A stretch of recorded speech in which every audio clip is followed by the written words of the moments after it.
Yo, what's going on, guys? Today's video is going to be a bit different than the usual. It's not quite an album review, but a track review.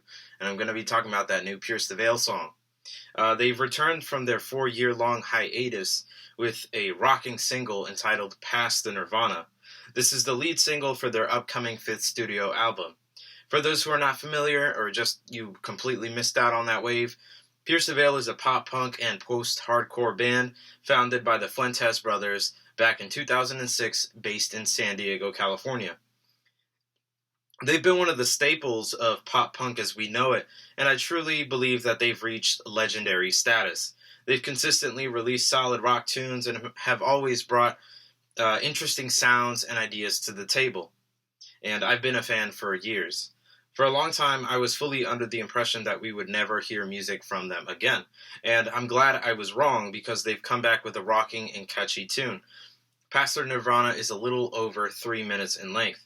The instrumental consists of the usual instrumentation from the band.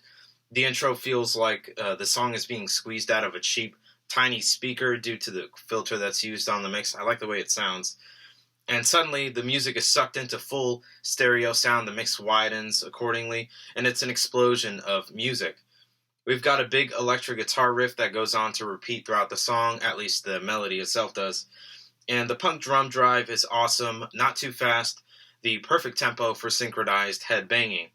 The intro also features a sweeping synth of sorts that sounds beautiful, but I cannot pinpoint what it is about it exactly that I like. I just know I like it.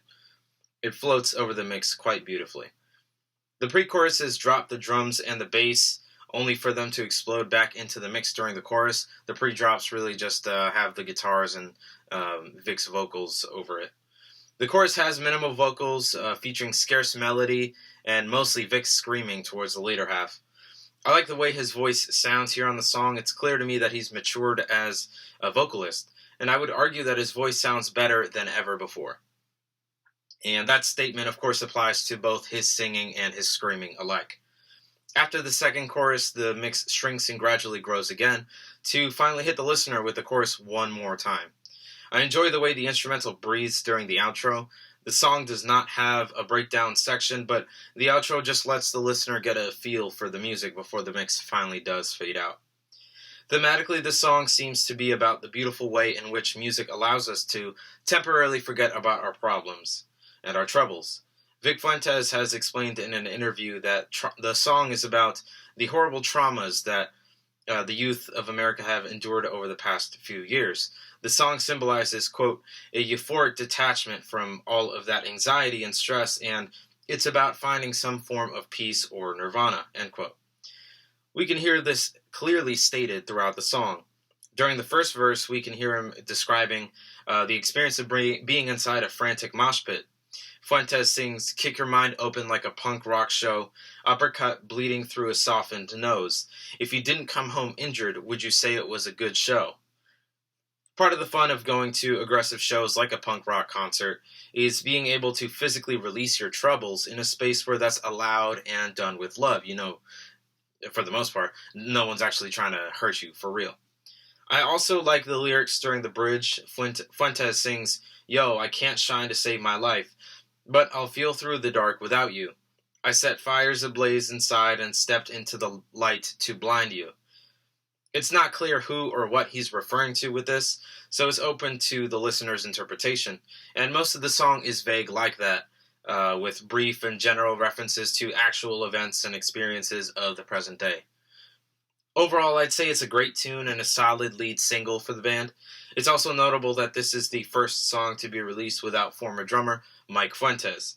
Following his acts of sexual misconduct, which came to light back in 2017, he left the band and Pierce the Veil went on hiatus shortly thereafter. I haven't been able to figure out who the current drummer is or who they will be, so if anyone has any idea, please do let me know because I'm really curious about that. I'm interested in seeing how the band will grow from here on out. Their fan base is alive and well and are some of the most loyal folks that I have ever seen online. I can't wait to see them live later this year during their comeback tour. The future seems to be bright for Pierce the Veil, and I'm just happy to see them making music again. If you've sat here and you've listened to me talk about the new Pierce the Veil single, past the Nirvana. I genuinely do appreciate that. This was just a little fun-sized video that I wanted to do. And if there's singles out there, just single songs that you would like for me to review, you can send that my way as well. And if you want my feedback, you just let me know and I'll be happy to provide that. And with all that being said, thank you very much, and I hope that you're having a very wonderful day. Remember to drink water, stay hydrated. Peace.